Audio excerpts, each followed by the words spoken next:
Hi hello అండి. Welcome to our channel Vijay vlogs officials అండి. ఎలా ఉన్నారు? అందరూ బాగున్నారా? మేమైతే చాలా బాగున్నాము. ఈరోజు నేను చేసే రెసిపీ అయితే కోడిగుడ్డు వెల్లుల్లి కారం అయితే చేస్తున్నానండి. చాలా సింపుల్గా క్విక్గా అయిపోయేటటువంటి ఈ రెసిపీ చపాతీల్లో కానీ, పూరీల్లో కానీ, దోశల్లో కానీ దేంట్లోనైనా వేసుకొని తినొచ్చండి. చాలా సింపుల్గా చేసేటటువంటి ఈ రెసిపీని మీరు కూడా ఇదే విధంగా ఒకసారి ట్రై చేసి చూడండి. ముందుగా మన ఛానల్ని చూస్తున్నటువంటి వారైతే కనుక సబ్స్క్రైబ్ చేసుకోకపోతే ప్లీజ్ అండి సబ్స్క్రైబ్ చేసుకోండి. అలాగే మన రెసిపీ కూడా చాలా సింపుల్గా అయితే ఉంటుందండి. ఇదే విధంగా ఒకసారి అయితే మీరు ట్రై చేయండి.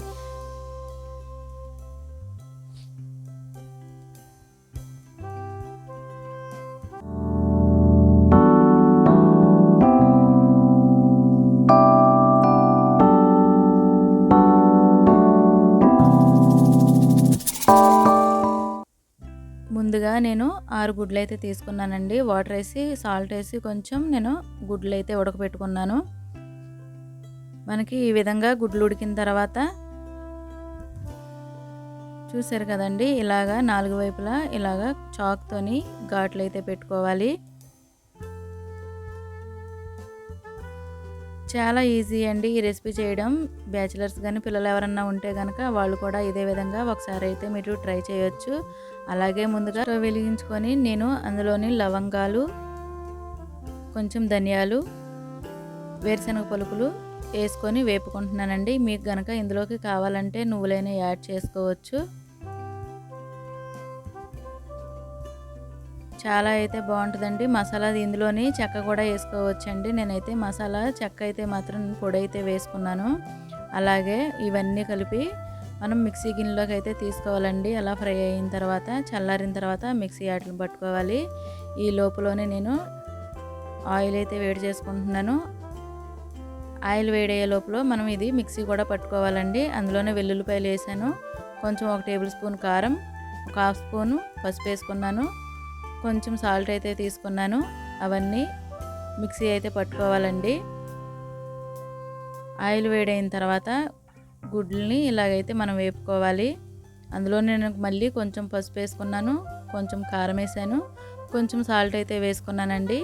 ఇవి వేసుకోవడం వల్ల ఉప్పు కారం కూడా చక్కగా పడుతుంది. అది కూడా పేలకోకుండా ఉంటాయి. ఎగ్స్ అన్న తొందరగా వేగుతాయండి. ఇలాగ మనకు వేగాలండి. హై ఫ్లేమ్లోనైతే పెట్టుకోకూడదు. మనము సిమ్లో పెట్టుకొని ఎగ్స్ అన్నది వేపుకోవాలి. ఈ గుడ్లు వేగే లోపలని మసాలాని నేను పేస్ట్ అయితే చేసేసుకొని వేరేగా బౌల్లోకి అయితే తీసేసుకున్నానండి. చక్కగా చూసారు కదా, పొడి పొడిగా చక్కగా వచ్చింది. మనకి కూరకి టేస్ట్ అన్నది దీనివల్లే వస్తుందండి. ఫ్రై చాలా బాగుంటుంది. అలాగే అదే గిన్నెలోనే నేను ఒక 2 ఉల్లిపాయలు అయితే తీసుకున్నాను. ఆ ఉల్లిపాయలు కూడా కచ్చాపచ్చాగా మిక్సీ పట్టేసుకోవాలి. వాటర్ ఏమీ యాడ్ చేయకోకుండా మిక్సీ పట్టుకోవాలండి. ఇదిగోండి చూసారు కదా, ఈ విధంగా మిక్సీ అయితే పట్టేసుకొని నేను పక్కన పెట్టేసుకున్నాను. అలాగే నాకు గుడ్లు కూడా ఫ్రై అయిపోయాయి. ఇవి తీసుకొని వేరేగా బౌల్లోకి తీసేసుకోవాలి.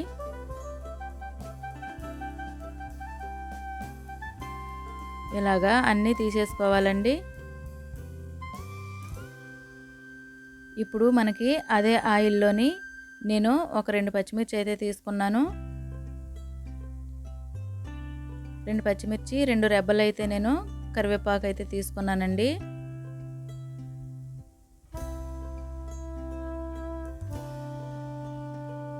ఇవి ఇలాగా కొంచెం ఫ్రై అయిన తర్వాత అందులోనే కొంచెం అల్లం వెల్లుల్లిపాయ పేస్ట్ అయితే నేను వేసుకుంటున్నాను.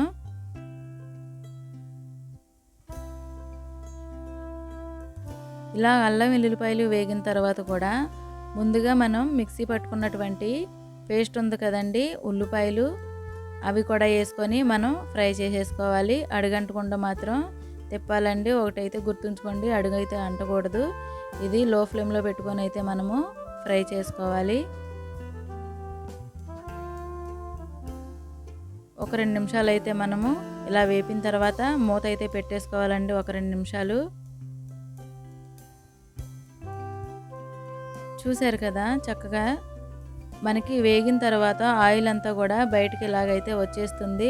అప్పుడు మనకి ఈ ఆనియన్ పేస్ట్ మనకి వేగినట్టు అన్నమాట. చూసారు కదండి, ఇలాగ వేగినప్పుడు ఇందులోనే నేను ఉడకబెట్టుకున్నటువంటి గుడ్లు కూడా వేసేసుకుంటున్నాను. మనం ముందుగా ఫ్రై చేసుకున్నాం కదండి, ఆ గుడ్లని ఇందులో వేసేసుకొని ఒకసారి అయితే కలిపేసుకోవాలి. మీరు ఉప్పు చూసుకోవాలనుకుంటే ఇప్పుడైతే చూడొచ్చు. ఇలా కలిపిన తర్వాత ముందుగా మనం గ్రైండర్ చేసుకున్నటువంటి పొడి ఉంది కదండి, మసాలా పొడి, అది కూడా ఇందులోనే వేసేసుకొని కలిపేసుకోవాలి. మీరు గుడ్లు ఇలాంటివి ఫ్రై చేసుకోవాలి అనుకున్నప్పుడు ముందు రోజున కానీ అంతకు ముందు రోజున కానీ గుడ్లు మనం తెచ్చుకున్నప్పుడు నిల్వ ఉన్న గుడ్లు అయితేనే బాగుంటాయండి. ఒక 2-3 రోజులు నిల్వ ఉన్న గుడ్లు అయితే విడిపోకుండా ఉంటాయి. అప్పటికప్పుడు కొన్న గుడ్లు అయితే మాత్రం ఇలాగ కొంచెం విడిపోయాయండి. చూసారు కదా, మనకి వెల్లుల్లి కారం గుడ్డు ఫ్రై అయితే రెడీ అయిపోయింది. లాస్ట్ అండ్ ఫైనల్గా కొత్తిమీర అయితే వేసేసుకొని నేనైతే చక్కగా సర్వ్ చేసేసుకుంటాను. ఇదైతే మాత్రం ఫ్రై విడిగా కూడా తినేయొచ్చండి, చాలా బాగుంటుంది, ఈజీగా తినేయొచ్చు. అలాగే కనుక ఇప్పుడు నేను వేరేగా బౌల్ అయితే తీసేసుకుంటున్నాను సర్వ్ చేసేసుకోవటానికి. ఈ ఫ్రై అయితే చాలా బాగుంటుందండి, ఈజీగా కూడా అయిపోతుంది. మీరు ఇందులోనే నువ్వులు వేసుకోవచ్చు, ఎండు కొబ్బరి కూడా వేసుకొని మీరు చేసుకోవచ్చండి. అలాగే మనకి ఇంకా పొడులు ఏమన్నా ఉంటే కనుక కందిపప్పు కానీ కొంచెం పచ్చెనగపప్పు కానీ కూడా వేసుకొని ఇలా ఫ్రై చేసుకోవచ్చు.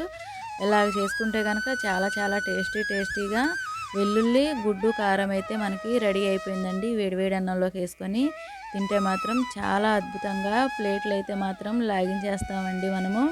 చూసారు కదా, చక్కగా అయితే ఉంది. మన వీడియో చూస్తున్నట్లయితే లైక్ చేయండి, షేర్ చేయండి, సబ్స్క్రైబ్ చేయడం మాత్రం మర్చిపోకండి.